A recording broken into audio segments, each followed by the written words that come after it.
Okay. Hey guys, these are your notes for the lesson for today on economic policy. So we're going to start with this little cartoon.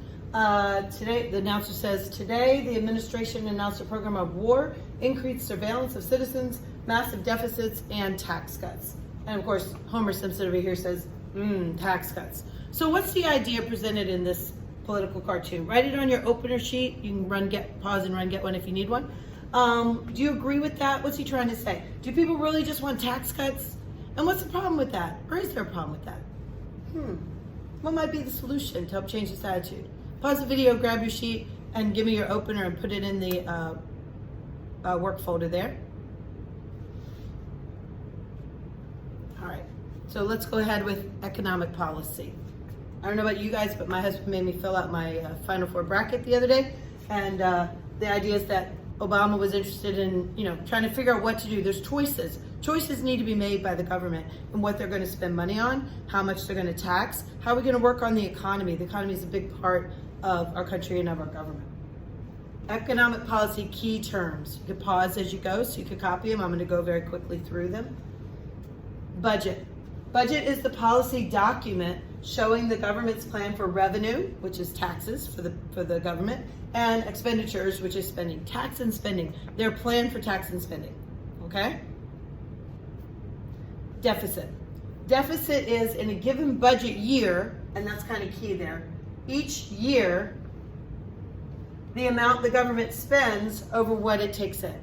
So if you make a certain amount of money in a year, let's say me, I make about $45,000 a year, but I spend $50,000 that year, then I have a deficit of $5,000. Now what the deficit is the short-term spending, what you're spending more than what you take in. If you take in more than you spend, that's a surplus, but that never happens with the government, so we're not even going to talk about that.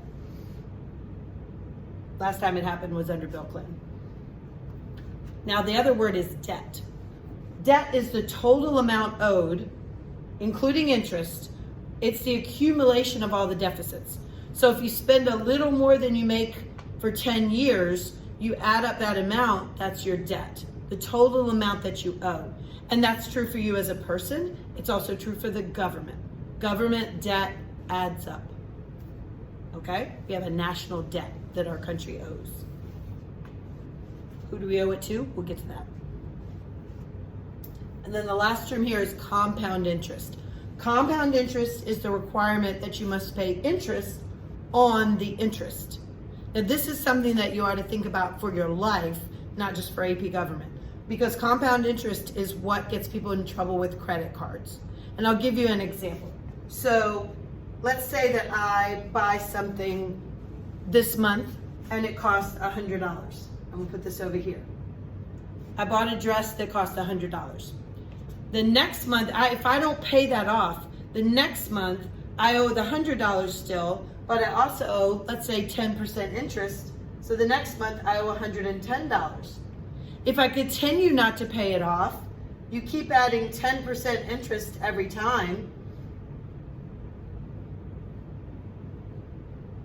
You see, every time I add it up, I'm getting more and more because I'm not just paying interest on $100. I'm not paying $10 every month. I'm paying the interest on the interest every month, right? So it adds up very quickly. This is what happens to our national debt too. And that causes us to have bigger debt. Got it? Now, this one here at the bottom is a really good chart. Make sure you write it when you're doing these notes, but let's look at these words separately first. Fiscal policy. Fiscal policy is what the government can do with taxing and spending to affect the economy. Right now, we don't want to stimulate the economy, we want to slow it down because our economy is moving too fast right now. That's why we have all this inflation. But usually that's not the problem. Usually we want to change the economy when it's going too slow. And so they tax and spend to stimulate the economy or sometimes to slow it down like now. That's fiscal policy. The other one is monetary policy. Monetary policy is the policy of controlling the money supply, and by controlling the money supply, controlling interest rates. All right? Now, if you look at a chart down here, we've got government policy. Fiscal is tax and spend. Who does that? Who taxes and spends? Hope you said Congress. Congress is the one that does fiscal policy because they are making the laws to tax and spend. But who does the monetary policy? Who sets interest rates and the money supply? Not Congress in this case. This is what we call the Fed. You'll hear about them on the news a lot. The Fed raised interest rates just yesterday. The Fed. What is the Fed? Oh, whoops, went the wrong way. The Fed is the Federal Reserve Board. The Federal Reserve Board is the government organization that regulates the banks and monetary policy. They try to stabilize the banking system and stabilize monetary policy. We don't want inflation, but we also don't want prices going down. We don't want too fast a growth, but we don't want no growth. We don't want a recession or, God forbid, a depression, right? So the Fed is the one that does that. Got it? Pause if you need to get these notes.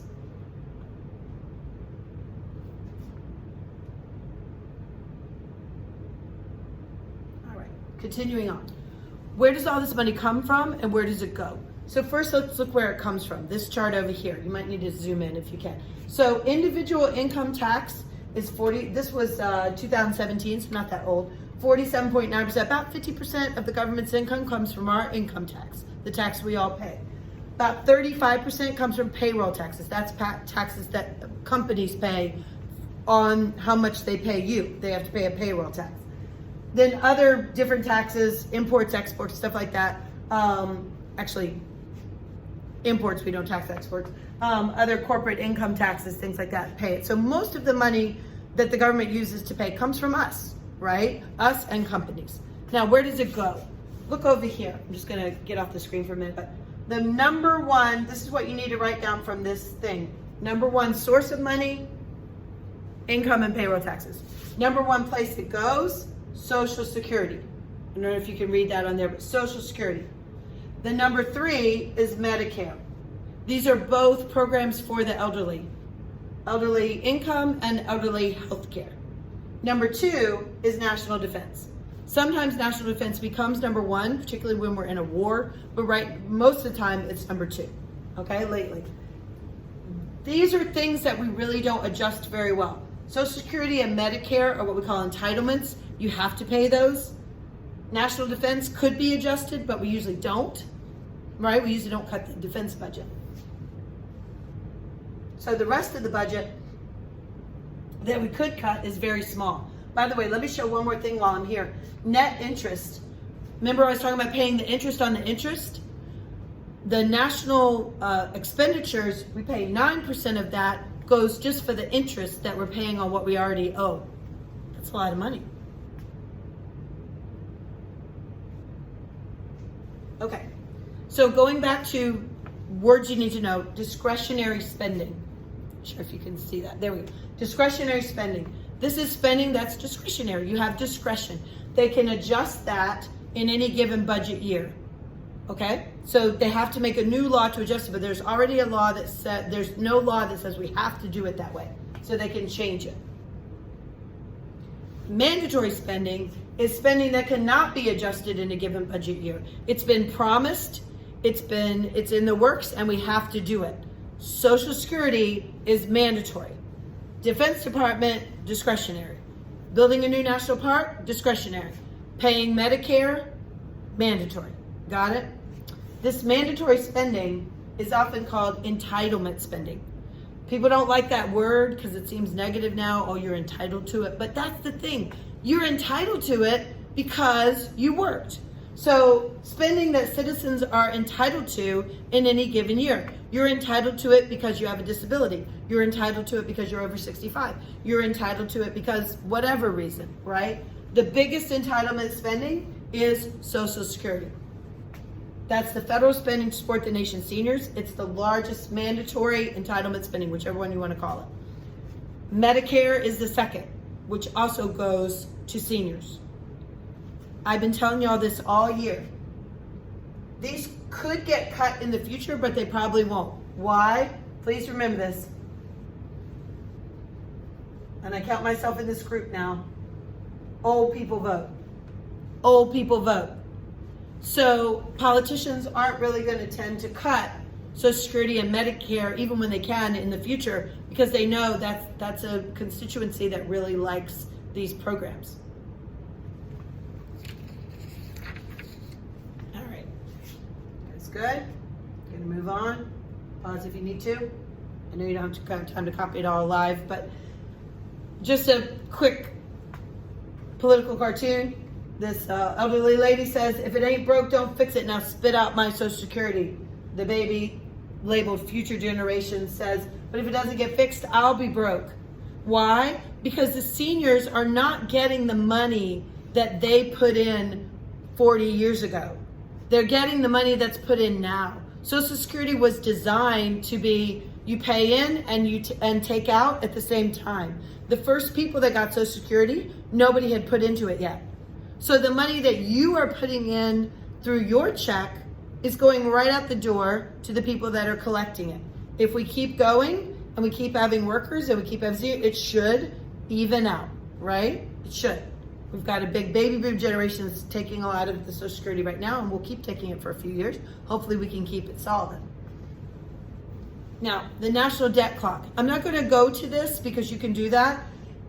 Sometime either right now, pause and do this, or after the notes, go to www.usdebtclock.org. Really easy. And just look at it. It's got all kinds of cool information. It shows the national debt, how it's rising. It just keeps running to show you where our money is in our country. And you can look at it, and then I can answer some questions for you when you come back, when I come back on Tuesday. All right, the national debt. So if we have a national debt, who do we owe it to? We have a national debt because we have loaned people have loaned us money, have loaned the country money, and now we have to pay it back with interest. So who have we loaned it to? Mostly, people are surprised to hear this, we've loaned it to ourselves, okay? The US government owns 31% of the national debt. The government just loans itself money. Some of that out of the Social Security Trust Fund, but loans itself money. The US public owns some of that debt. When you buy a US savings bond, you're buying debt in our country. The other things are the Fed and then other countries. Why do other countries want to buy our debt? Because our debt is good debt.